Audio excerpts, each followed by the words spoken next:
Bangod sa shear line, gintupan sang madamol nga ulan ang Northern Samar sa nakaligid nga inadlaw. Base sa datos ang pag-asa halin sa November 1 tubtob November 23.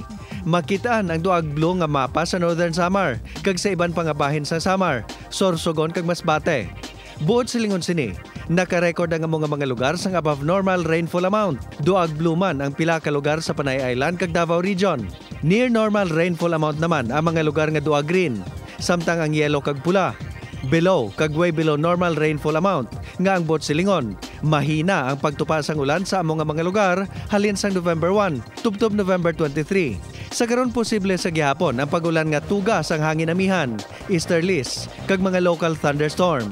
Tubtob sa pagsulod sang Desyembre, wala sang ginalauman nga bagyo nga nagaporma o kon manugsulod sa Philippine Area of Responsibility base sa wind forecast sang Metro Weather. Subong nga aga, posible ang pagtupa sang ulan sa pila ka bahin sa Panay Island base na sa rainfall forecast sang Metro Weather. Karon sa hapon, magaulan man sa iban pagid nga bahin sang Western Visayas.